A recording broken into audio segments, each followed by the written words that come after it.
The maps were red for weeks. We knew it was coming, but we waited too long. Every fire tracker app, every emergency alert, every news broadcast showed the same thing. Walls of fire converging on the coastal cities from 3 directions.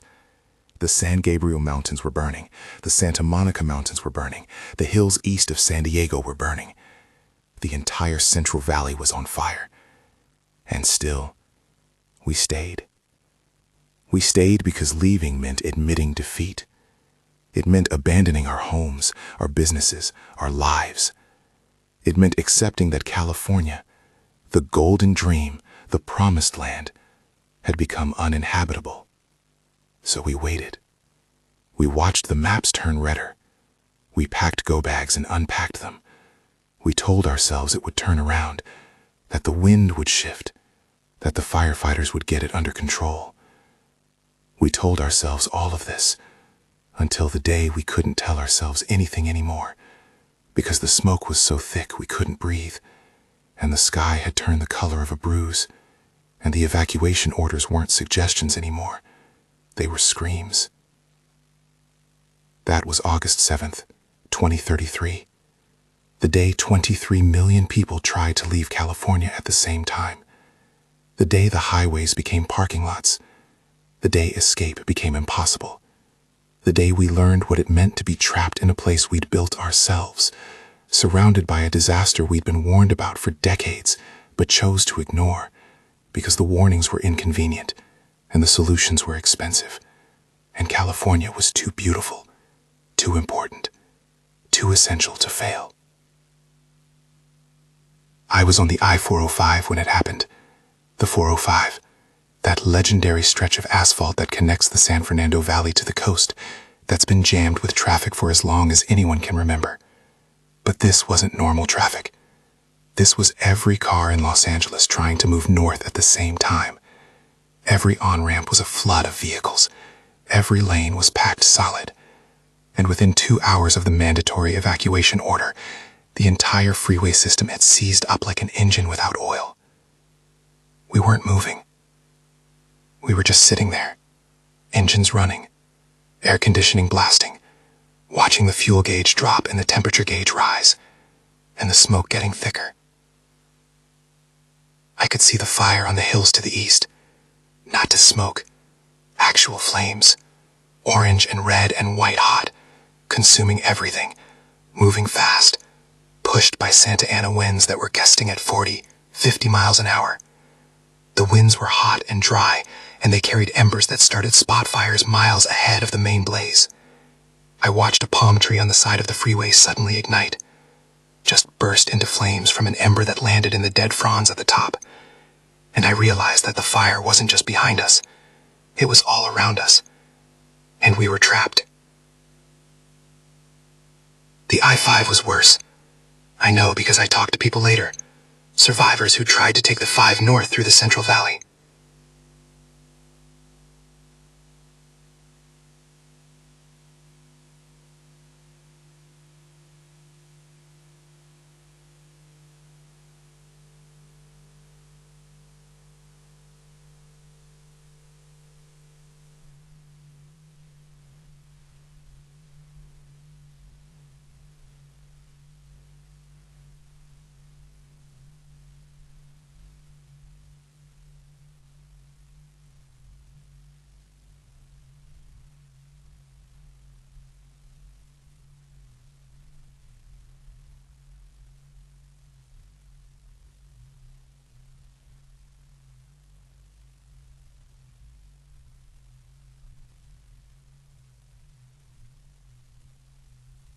They said the traffic jam stretched for 100 miles, maybe more.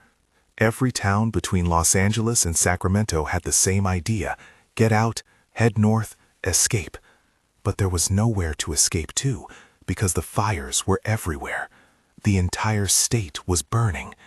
And the roads, these arterial highways that were supposed to be our lifelines, had become death traps. The electric cars died first. All those Teslas and Rivians and Polestars, those clean, quiet, expensive symbols of California's environmental consciousness, they died first.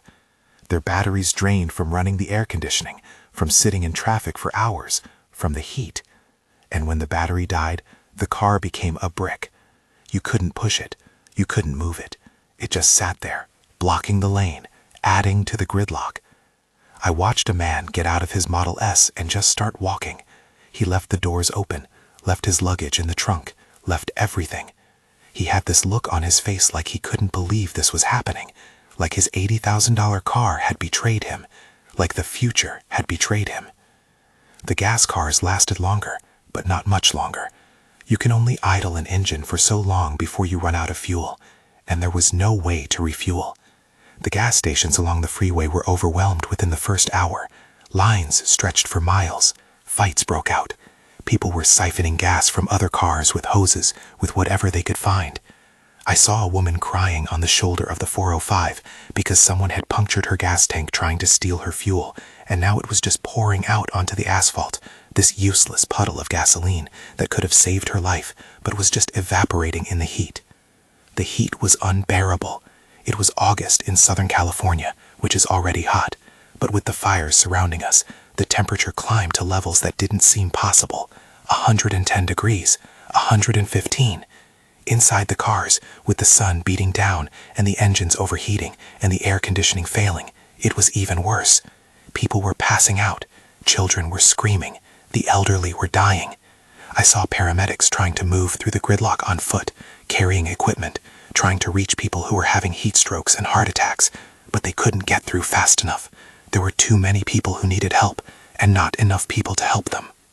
The sky turned orange at noon, not sunset orange, not the pretty California golden hour orange, apocalypse orange, the kind of orange that makes you understand that something fundamental has broken in the atmosphere above you. The sun was just a dull red circle through the smoke, like looking at it through a piece of welding glass. And the ash started falling.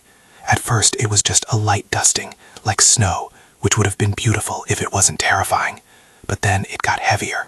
Thick flakes of ash, some of them still glowing, falling on the cars, on the windshields, on us. I had to keep brushing ash off my arms. It got in my hair, in my clothes, in my lungs.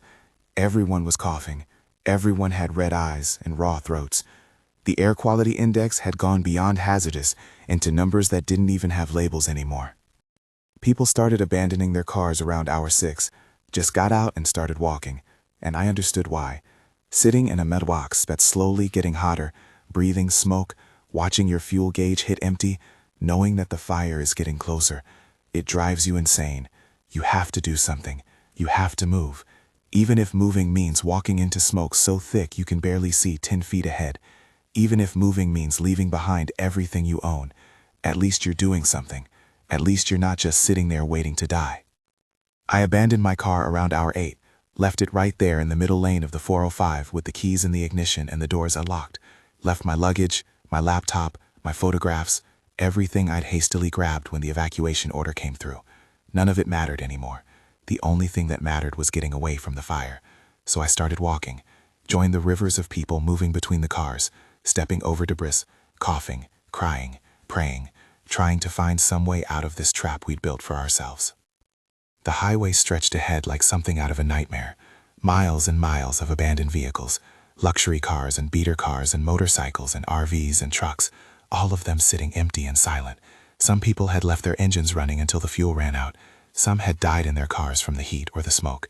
I saw bodies slumped over steering wheels. I saw a family, mother, father, 2 kids, all dead in a minivan, the windows closed, the air conditioning having failed hours before. I saw things I can't unsee, things that wake me up at night even now. The smoke was too thick to walk through for long. Your lungs couldn't handle it. Even with a bandana over your face, even with a wet cloth, the smoke got in. It burned. It made you dizzy and nauseous. It made you confused. People were collapsing on the highway, overcome by smoke inhalation, and there was no one to help them. The emergency services had been overwhelmed hours ago. The hospitals were on fire or evacuating themselves. The helicopters couldn't fly in the smoke. The fire trucks couldn't get through the traffic. We were on our own. 23 million people trapped in the largest traffic jam in history, surrounded by fire, and we were completely on our own. I made it maybe 3 miles on foot before I couldn't go any further.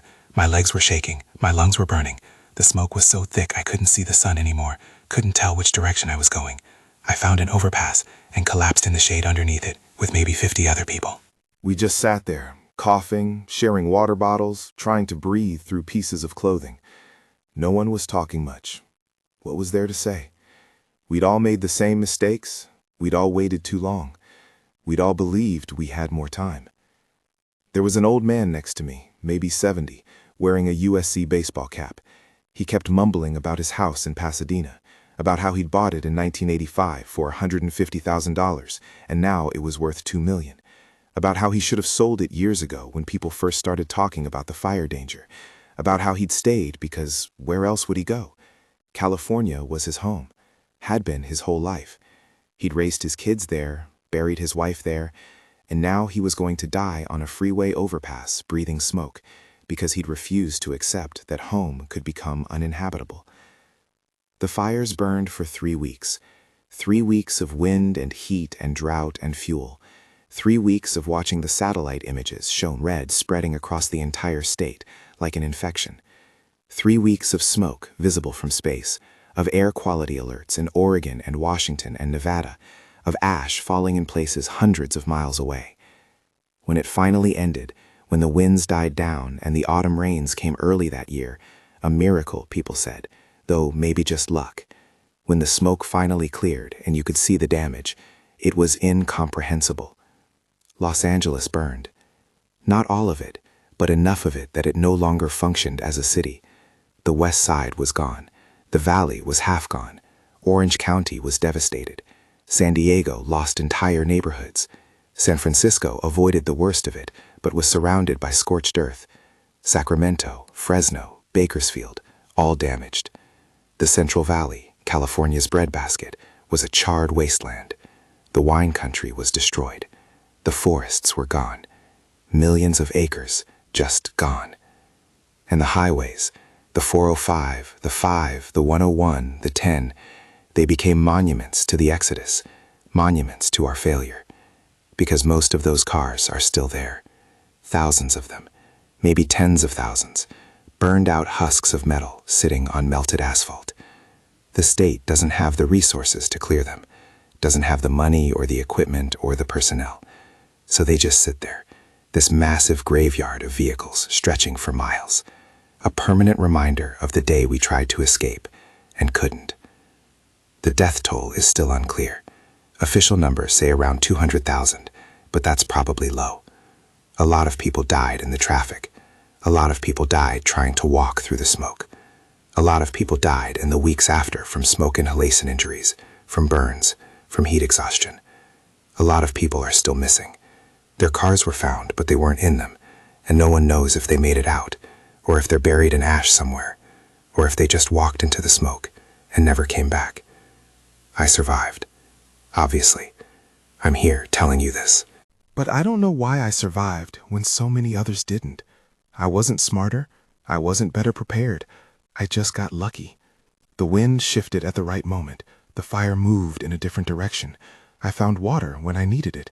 I met people who shared food. I made it to a shelter that had space. It was all luck. Pure, dumb, inexplicable luck. And survivor's guilt is real, and it's heavy, and it never goes away. California is mostly abandoned now. The state government relocated to Sacramento briefly, then to somewhere in Nevada. The population dropped from 40 million to maybe 5 million in less than a year. Everyone who could leave did leave. The economy collapsed. The tech companies moved to Texas or Washington or just dissolved. The entertainment industry scattered. The universities closed. The cities that survived became shells of themselves, half empty, struggling to maintain basic services with no tax base and no infrastructure. I think about the warnings we ignored, the scientists who told us for decades that climate change would make California uninhabitable, that the droughts would get worse, that the fire seasons would lengthen, that the forests were drying out, and the chaparral was becoming fuel, and the Santa Ana winds would turn the state into a tinderbox. We heard them. We nodded. We passed some legislation. We talked about renewable energy and water conservation. And then we built more houses in the foothills. We extended suburbs into the wildland interface. We paved over wetlands and drained aquifers and pretended that technology would save us. that we were too smart and too rich and too important to suffer the consequences of our choices. We built our paradise in a tinderbox. We built mansions in the hills and luxury condos on the coast and sprawling suburbs and fire zones. We built a society dependent on cars and freeways and the assumption that we could always escape if things got bad. We built an economy based on endless growth and the belief that California would always be desirable, always be valuable, always be the place where people wanted to live. And when the fires came, when the smoke rolled in, when the evacuation orders were given and everyone tried to leave at once, we realized there was no back door. We realized we'd built a trap. We realized that all our wealth and all our technology and all our California exceptionalism couldn't save us from basic geography and basic physics and basic consequences. The maps were read for weeks. We saw them. We knew. And we waited too long. That's the lesson. That's what I want you to understand. When the warnings come, and they will come, about climate, about infrastructure, about resource scarcity, about all the systems we depend on, don't wait. Don't tell yourself you have more time. Don't convince yourself that someone else will fix it or that it won't really be that bad or that your city, your state, your country is too important to fail. Because it can fail. It will fail. And when it does, when everyone realizes at the same time that they need to leave, when everyone hits the roads at once, there won't be enough road. There won't be enough time. The exits will be blocked. The escape routes will be gridlocked. And you'll be sitting in your car watching the fuel gauge drop and the fire get closer. And you'll understand, finally, that there was no back door. I walked past miles of abandoned luxury cars, BMWs and Mercedes and Range Rovers, all empty, all worthless. People left fortunes sitting on that highway, left their entire lives, and it didn't matter. None of it mattered. Not the house in the hills, not the career, not the bank account, not the social media following, not any of it. The only thing that mattered was whether you could breathe and whether you could move, and whether you got lucky. We thought we were building paradise. We thought California was forever. We thought the golden dream was real and permanent and untouchable. We were wrong. And the great exodus, those 3 weeks in August 2033, when everyone tried to leave at once and couldn't, when the highways became graves and the smoke turned the sky orange and millions of people learned what it meant to be trapped, that was the day the dream died. That was the day we realized that paradise was never real. It was just a story we told ourselves while we built cities and fire zones and pretended the future would never come. The future came, the doors closed, and we realized too late that we'd locked ourselves in.